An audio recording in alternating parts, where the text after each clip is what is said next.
So this look right here is all about rhinestones, because I like rhinestones and going to Michael's, so it works out for me. So for this makeup look, I'm mostly using shades from the Coastal Scents Revealed 3 palette. This palette contains 20 matte and shimmery shades, and this retails for $19.95.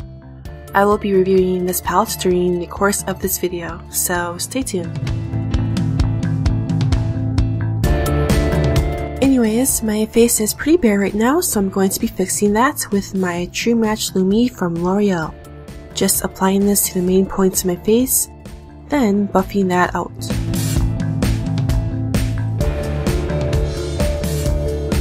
This foundation goes on really white for me, but it will eventually oxidize. Here I'm using my MAC Soft Ochre Paint Pot. And the shadows in this palette are quite thin, so I need a really strong base to make them stick onto my eyelids. So I'm using this paint pot. It's really good for really oily eyelids and really helps your eyeshadows pop out. Now I'm using this cool toned brown eyeshadow from the Revealed 3 palette and buffing this into the outer and inner corners of my eyes, connecting them in the middle, right above my crease. This will be my transition shade for the shadows later on. Using this chocolate brown shadow, apply this to the areas you first made in the previous step. So in the outer and inner corners and above your crease. These shadows can be built up over and over, so if you want to really control the opacity of a makeup look, these shadows are perfect for that.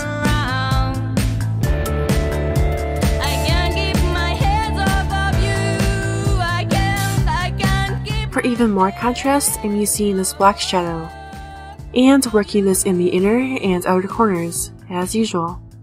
As a warning, however, this black shadow has a ton of fallout, so be careful with it.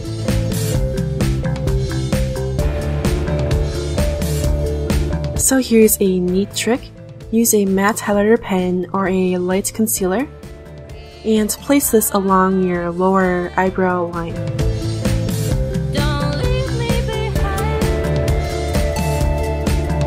From here, take any brush of your choice and blend this down. This will naturally blend out the shadows on top, leaving a smooth transition.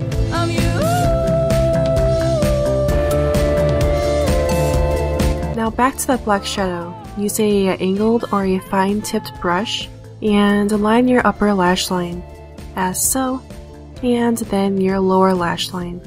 This will be the guideline for your gel liner later on.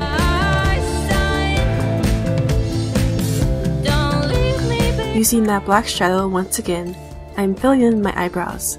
The shadow is quite thin, so it's perfect for filling in your eyebrows, at least for me it is. So this palette can be used also for your eyebrows. Using a black gel liner, line your upper lash line, as seen here, winging this out.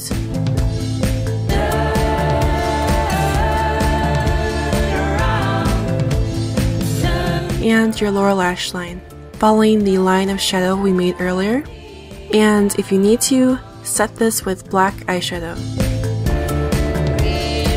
This fallout is so horrible, so I need to re-highlight my face. I'm using my highlighter once again and applying this to any areas I want to bring forward, so underneath my eyes, on my forehead, and on my chin and nose. Then blend that out.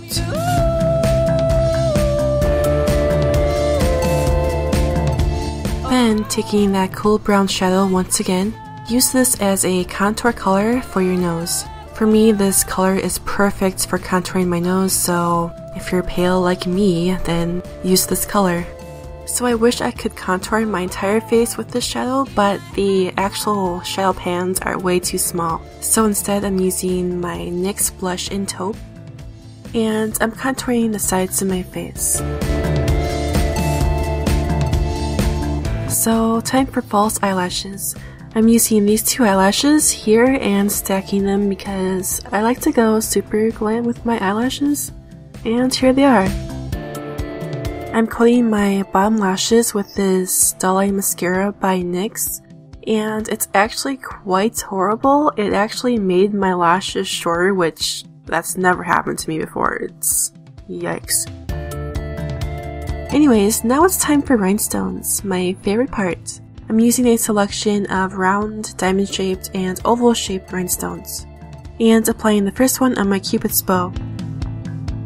Then you want to apply these rhinestones on the areas where you would usually highlight, so on your forehead. Make any sort of pattern you want.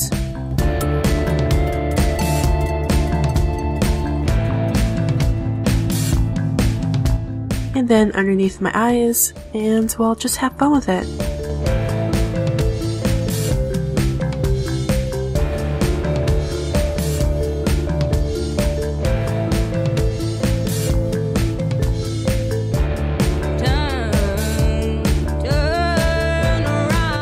I want my lips to look super huge, so I'm using this lip liner by Rimmel.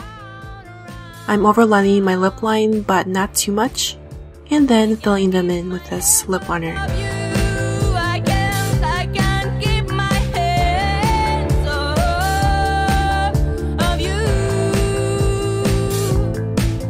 Using this macaron lippie in the color Black Sesame, which is actually a blue-toned gray, apply this to the center of your lips. When you apply this over the pink, it turns it purple actually, so it's kind of a cool effect. And here's the finished look. So anyways, here are my thoughts about this Revealed 3 palette. These shadows are quite thin, however they can be built up for a more deeper opacity. They can also be used for your brows and for contouring, which is good if you want more versatility in your palettes. However, there is a ton of fallout, especially with the black shadows, so keep that in mind. Overall, this is a good beginner's palette for neutral looks. So that's the end of this video. I hope you enjoyed it. For more videos, click these links right here. And if you want to see more looks like this, please subscribe to my channel. And I will see you later.